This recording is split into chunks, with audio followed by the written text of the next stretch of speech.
having problems with my left thumb. Okay, let them see it. There you go. Okay, looks really great, doesn't it, her left thumb? For about 2-3 years, actually. Yeah.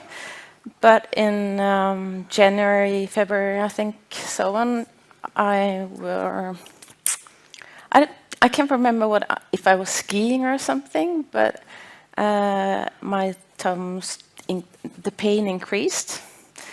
And I suddenly noticed also that I felt like my metacarpal is coming. You felt like your metacarpal was coming. Oh, was more prominent. Yeah. Yeah. Prominent. Okay. Yeah. Okay. And I have been having some issues at work. I'm right-handed, but anyway, I stabilize with the left hand, right. So it's quite problematic.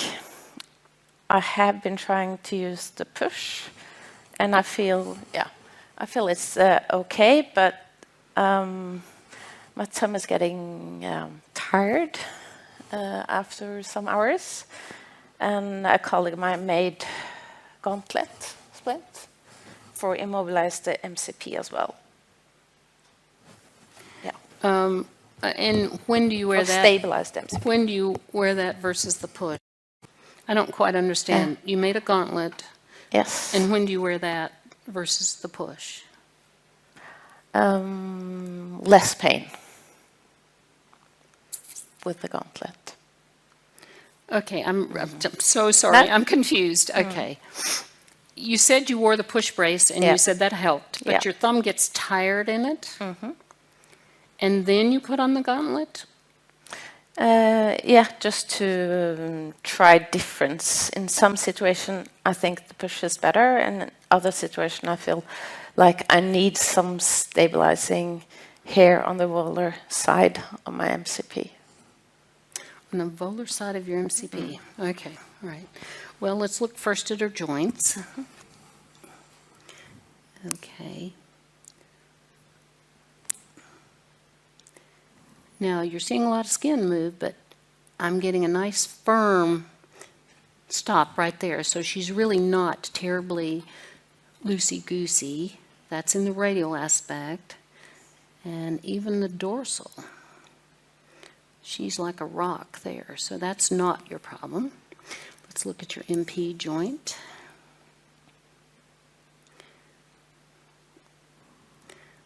I would say that's kind of the normal amount of translation. She doesn't seem to be hypermobile. She does hyperextend normally. That's her.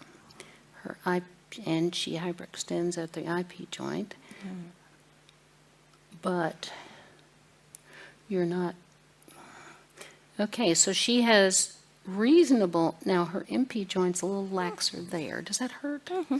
Okay, so she has some pathology at the MP and the CMC. Interesting. Let's see your other hand, just for curiosity.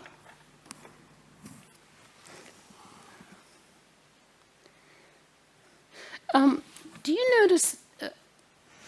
you notice, or do any of you notice? Put your hands out like that again. Can you appreciate the difference in the size of her thenar eminence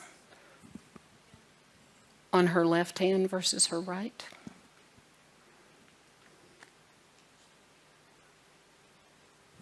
Am I making it up? It looks larger to me. Am I wrong?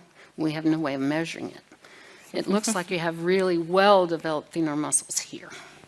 So, okay, I want to see now, will her first metacarpal go across?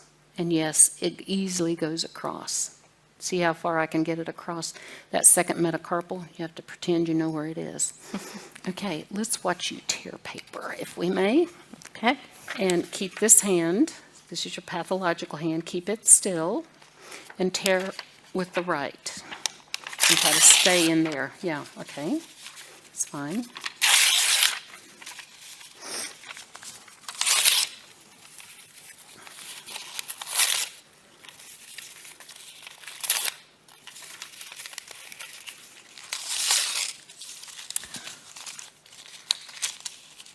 What did you just notice As the paper got thicker, did you notice how she became more and more adducted? I can see it. I think it's because she feels that her MP is unstable. And so in order to really load, you need to get your thumb in there to have you have to have it against something to stabilize it. Yep. Yeah, it feels that way. Okay. So the question then would be for you, and this is only a question. This is probably too big, but let's see. Oh, sorry. It's reflection.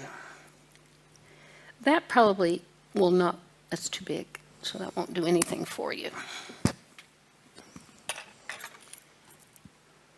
I don't know that I have anything that is going to work, but let's just see. Huh. Will that go on, or am I crazy? Look at that. Perfect. Some days you're lucky, aren't you?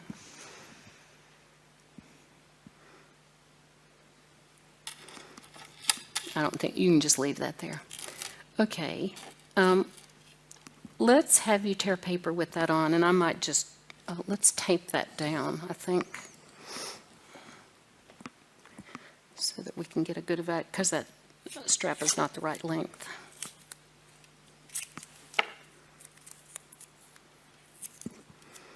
Okay, let's just see, just sheer curiosity, what happens at your CMC?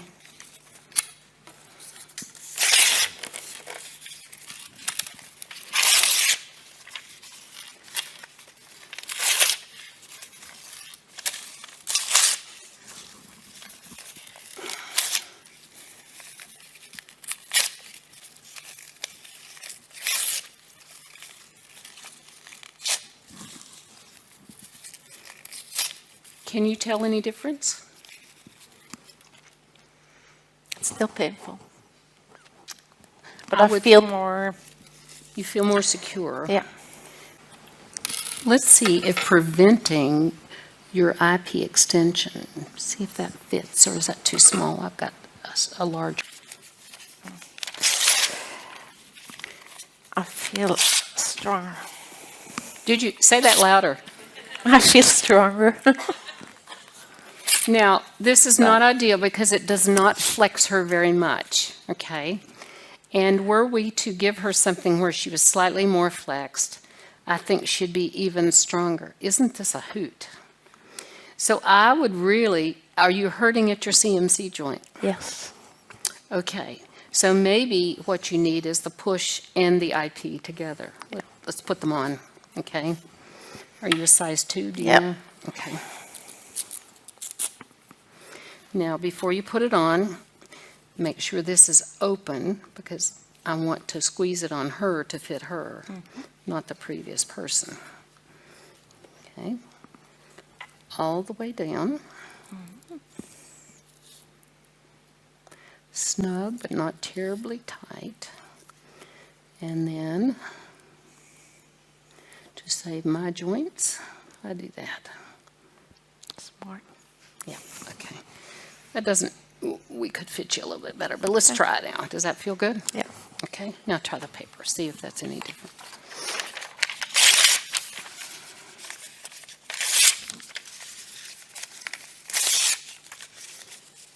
How do you feel now? Better. So it's not really your MP, is it? No. I can't. The rest. Well, I really learned something today. Because I would have, after looking at your hand and watching, I would have never thought it would be the IP. But do you see how everything depends on everything else, and it's really all 3 joints we need to look at and influence? Is that helpful to kind of change your way of thinking? Okay. It's all about the balance. It is all about the balance. Yeah. And there's no way to know without watching you and interacting with you and you know, there's no way to prescribe ahead of time. You come in, you look like that, we do this. That just does not work because, like I said, I'm really surprised that the IP flexion gives you much more. But what the IP flexion has done is it's changed the way your MP joint is being loaded. So I would really try to get a small, I know you can get them here in Norway, like the silver rings in the US, Yes. but different, and have one that keeps you flexed. I think you'd be shocked how much positive influence it would be on your thumb over the long term. And I do think that, you know, this is another perfect example of, and maybe I'm wrong, you know, I could be wrong. I have been wrong. But stabilization exercises, I don't think are the way to change her brain as quickly as putting her in something which does not allow her to fall in her old, quote, pathological pattern. Now, if she has something on her IP joint of her thumb all day long, she's doing what's new and she's repatterning the brain. But if you allow her to fall back in the back, it sort of cancels it out and she has to start all over. So it is really about repatterning your brain. And, you know, I can't keep names and thumbs straight, but, you know, who else were we working on literally just finding the FPL and activating that in the brain? The FPL works, it's just she doesn't use it very often. But I felt also when I got both the push and overlate, I felt like I could push with my pinch grip. You had more power? Yeah, and I don't have any pain when pinching. So normally I wouldn't pinch hard because I know it's painful. Right, okay. So, I think it's just, even though you have some slight instability at your MP joint, I think it's just the way you're loading it that creates this kind of cascade. I'm excited. I think you can really make a difference.